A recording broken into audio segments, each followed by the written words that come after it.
सईदा दीप जब हर साल 23 मार्च को अपने दोस्तों के साथ कैंडल मार्च करती हुई शादमान चौक जाती है और वहां पर मेरे इलाके की अनेक नाटक मंडलियां शहीदों पर आधारित नुक्कड़ नाटकों का मंचन करती हैं, तो पंजाबियत कुनमुनाती है। अब भी उस दिन इंकलाब जिंदाबाद, शहीद आजम जिंदाबाद के नारे शादमान चौक में गूंजते हैं। माधो लाल महंगी रोटी महंगी दाल, हो गए पूरे 7 साल माधो लाल। मेला चौरागा की यह खूबसूरती है कि इसमें औरतें भी खुलकर हिस्सा लेती हैं।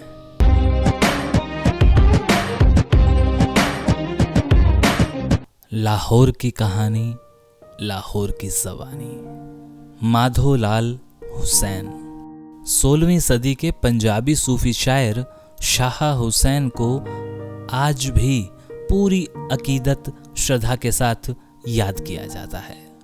शालीमार बाग की बगल में शाह हुसैन की मज़ार है, जहां मेला चौरागा मनाया जाता है। यह एक दिलचस्प बात है कि शाह हुसैन के साथ उसके दोस्त माधो लाल को भी याद किया जाता है। माधो लाल हिंदू ब्राह्मण था और शाह हुसैन हालांकि उम्र में बड़े थे, फिर भी उसे अपना यार मानते थे। इसी रिश्ते के हवाले से कुछ लोग शाह हुसैन को माधो लाल हुसैन के नाम से भी पुकारते हैं। यह मेला मार्च में आयोजित होता है। उस दिन ढोल बजते हैं और लोग धमाल मचाते हैं। धमाल भी एक तरह का नृत्य है। इसमें गजब की मस्ती होती है। यह मेला 3 दिन तक चलता है। ज़ियाउल हक के शासन में एक बार इस मेले पर पाबंदी लगा दी गई थी। यह पाबंदी मज़ार पर ढोल बजाने और धमाल मचाने पर लगी थी। लगभग 7 साल लोग तरसते रहे। जब पाबंदी समाप्त हुई तो हजारों की संख्या में तरसे हुए लाहौरी पुरुष और औरतें मज़ार की ओर ढोल धमाकों के साथ चल पड़े। ढोलों की थाप पर जवान लोग गाते, माधो लाल महंगी रोटी महंगी दाल, हो गए पूरे 7 साल माधो लाल।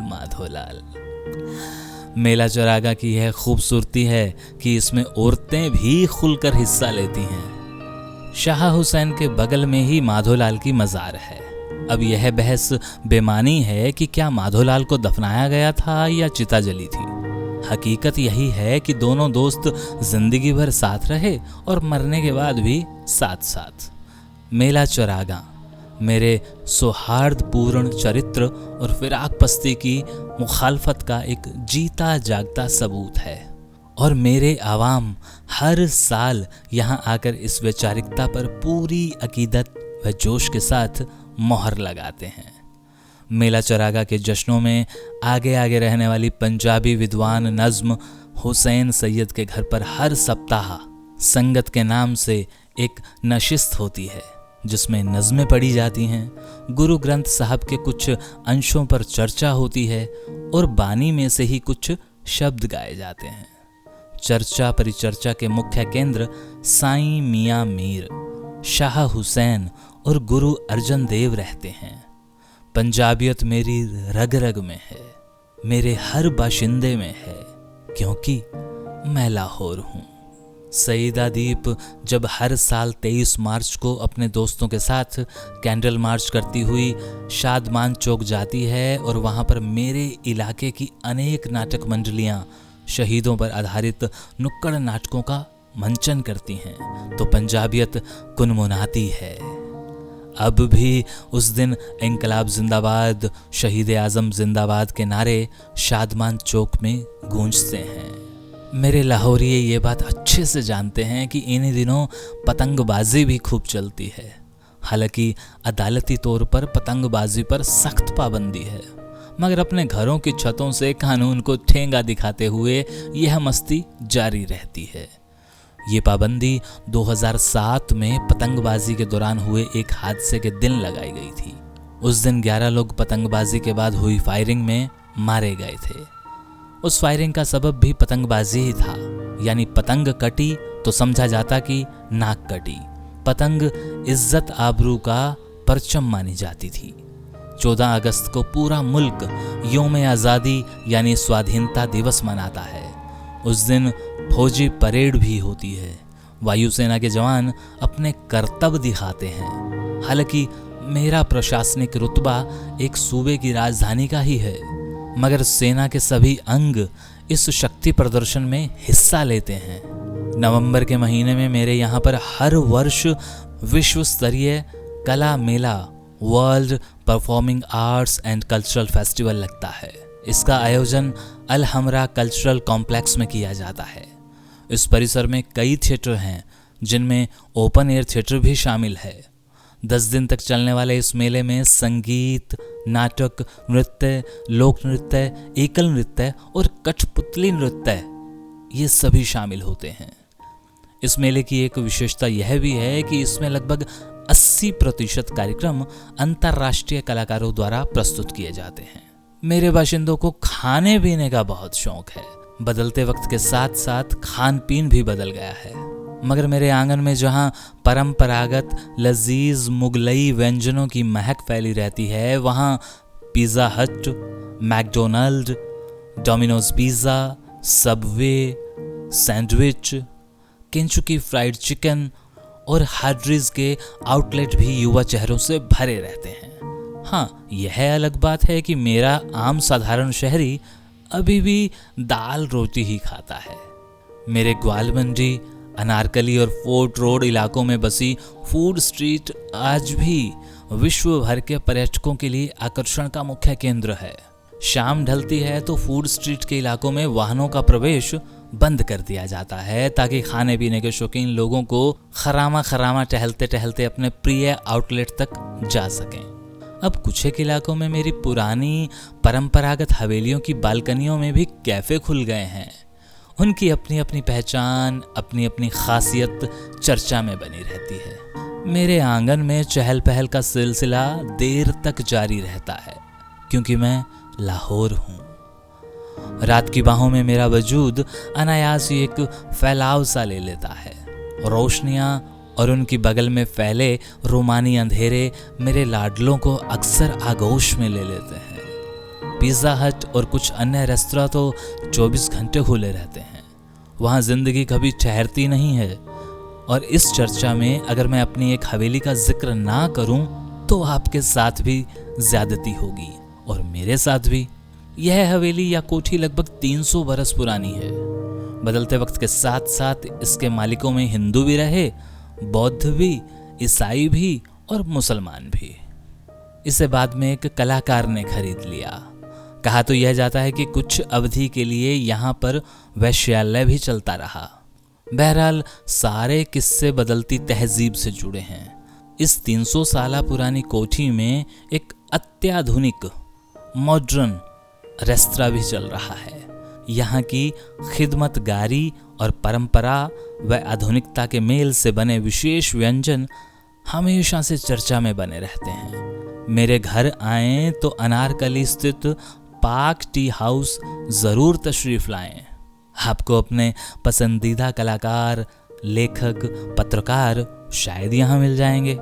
मेरे दायरे में बुद्धिजीवियों के मिलने की कुछ तयशुदा जगह हैं, जहाँ ये अल्लाह के विचित्र बंदे और लाडले अक्सर फेरी लगा लेते हैं। सुबह इन लोगों को टी हाउस खुलने का इंतज़ार होता है और मुझे बेखस्ता अपने एक लाडले शायर अदम का एक शेर याद आने लगता है। वो शेर मैं चाहूँगा कि मैं ना सुनाऊं, यानी लाहौर ना सुनाए। वो शेर सुनाए लाहौर की दास्तान लिखने वाला मेरा लाडला चंद्रत्रिखा। और वो मेरा लाडला वो शेर कुछ यूं कहता है। आए मैं गुसारो सवेरे सवेरे, कि आए मैं गुसारो सवेरे सवेरे, खराबात के गिर्द फेरों पे फेरे। तो अब आपको मैं एक राज की बात बताता हूँ। शहर प्राय कभी मरते नहीं। इंसानी शरीर, जानवर, परिंदे, यहाँ तक कि वृक्ष भी नश्वर हैं, मगर शहर आम तौर पर कभी मरते नहीं हैं। जो उजड़ जाते हों उनकी भी निशानियां कायम रहती हैं। हड़प्पा, मोहेंजोदड़ो ये उजड़ तो गए, मगर इनकी निशानियां आज भी कायम हैं। चर्चाएं, लेखन, शोध आदि सब कुछ जारी रहता है। उन उजड़े दयारों को जिंदा रखने की मशक्कत जारी रहती है। यह लाहौर यानी मेरी आत्मकथा है। कायदे से मुझे अपनी बुनियाद से लेकर अब तक का पूरा इतिहास याद रहना चाहिए, मगर सब कुछ सिलसिलेवार संजोकर रखना भी मुमकिन नहीं होता। बहुत सी बातें इतिहास याद रखता है और बहुत सी चर्चाओं में याद रह जाती हैं। मसलन एक मान्यता यह भी है कि मेरी नींव अयोध्या के महाराजा एवं हिंदुओं के भगवान के अवतार श्री रामचंद्र के बड़े बेटे लव ने रखी थी। तब मेरा नाम लवपुर था, ऐसा बताया जाता है। और यह भी कहा जाता है कि श्री राम के छोटे बेटे कुश के नाम पर कसूर बसा था। अब तथ्यात्मक इतिहास क्या है यह जानना मुमकिन नहीं, मगर कुछ पुरानी बातों एवं उपलब्ध जानकारियों के आधार पर मेरी पूरी दास्तान लड़ीवार पिरोई जा सकती है। मेरे किले में आज भी एक खंडरनुमा वीरान मंदिर है जिसे लव मंदिर कहा जाता है। दूसरी शताब्दी के एक मिस्री भूगोलविद एवं अंतरिक्ष विज्ञानी तोलमी ने अपनी कृति ज्योग्राफिया में इस बात का जिक्र किया है कि सिंधु नदी और पाटलिपुत्र के मध्य लबोकला नामक एक शहर था। कास्पेरिया, जो कश्मीर का पुराना नाम है, देश के रास्ते में आने वाले इस शहर को वित्स्ता, जो कि अब झेलम है, चंद्रभागा, जो कि अब चनाब है, और इंद्रीस या इरावती, जो अब रावी है, उसका पानी किसी न किसी कोने से छू लेता था। मगर मेरे बारे में प्रामाणिक जानकारी महज अनुमानों, किंवदंतियों और मौखिक परंपराओं से ही मिलती है। पहला प्रामाणिक दस्तावेज सन 982 का है। हदूदे आलम नामक इस पुस्तक के लेखक ने अपने नाम का जिक्र नहीं किया। ऐसा किसी हालात के मद्देनजर भी मुमकिन था। हो सकता है उस विद्वान ने अभी कुछ और भी लिखना हो और ऊपर से बुलावा आ गया हो। इस पुस्तक को काफी हद तक तथ्यात्मक एवं प्रमाणिक मानते हुए एक रूसी विद्वान व्लादिमीर फेडोरोविच माइनरेस्की ने 1927 में अंग्रेजी में अनुवाद किया और इसे बाद में मेरे ही एक प्रेस में छापा। इस किताब की मूल प्रति अब भी ब्रिटिश म्यूजियम में मौजूद है। इसमें मेरे प्रमुख बाजारों, उद्यानों, सभ्य लोगों की बस्तियों और अनेक भव्य मंदिरों की चर्चा तो आती है, मगर आज भी खसरा, मोतीजारा आदि के प्रकोप के बाद कुछ पुराने गैर हिंदू परिवार भी इस मंदिर की दहलीज पर अपने प्रकोपग्रस्त बच्चों को माथा टिकाने ले आते हैं। वे मंदिर में प्रवेश नहीं करते क्योंकि इस्लाम में मूर्ति पूजा की इजाजत नहीं है, मगर संस्कार कई बार मजहबी कायदे कानूनों पर हावी होने लगते हैं। खसरा, चेचक आदि को देवी माता का प्रकोप माना जाता है, इसलिए परंपरा है कि प्रकोप समाप्ति पर शीतला माता मंदिर में जाकर माथा नवाया जाए ताकि भविष्य में माता की मेहर बनी रहे। मेरे पुराने मुस्लिम परिवारों में आज भी कुछ ऐसे बुजुर्ग हैं जो बच्चे के जन्म पर उसकी जुबान को गंगा जल की बूंद से गीला करते हैं और किसी बुजुर्ग के आखिरी लम्हों में उसके मुंह में गंगा जल या तुलसी का पत्ता रख देते हैं। यह मजहबी मसला नहीं होता है, बस संस्कारों का सिलसिला है जो अब धीरे धीरे लुप्त होता जा रहा है, मगर जड़ें गहरी हैं।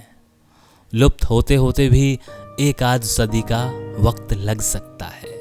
मेरे अनेक होनहार शहरी मुझे वक्त वक्त पर संवारते रहते हैं। उनमें एक थे सर गंगाराम। जैसे दिल्ली की अधिकांश सरकारी इमारतों के साथ आज भी लेखक खुशवंत सिंह के पिता सर शोभा सिंह का नाम जुड़ा है, वैसे ही मेरे आंगन से सर गंगाराम का नाम जुड़ा है। लोग उन्हें फादर ऑफ मॉडर्न लाहौर के नाम से याद करते हैं। मेरा general post office, Lahore museum, Atkinson college, Mayo school of art और सर गंगाराम हॉस्पिटल के नाम से भारत की राजधानी नई दिल्ली में भी है सर गंगाराम हाई स्कूल, जो कि अब लाहौर कॉलेज फॉर वीमेन है।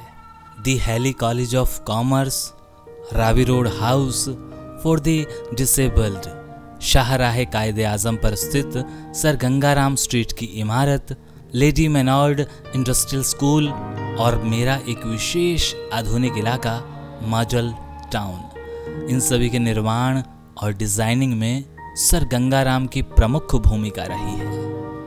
मेरे बारे में बड़ी सारी कहावतें मशहूर हैं, मेरे बारे में बड़ी सारी बातें मशहूर हैं, लेकिन मेरे बारे में मेरे शहर के अंदर हर घर में एक बात अक्सर गूंजती है, वो जिस लाहौर नहीं वेख्या ना वो जम्मया ही नहीं।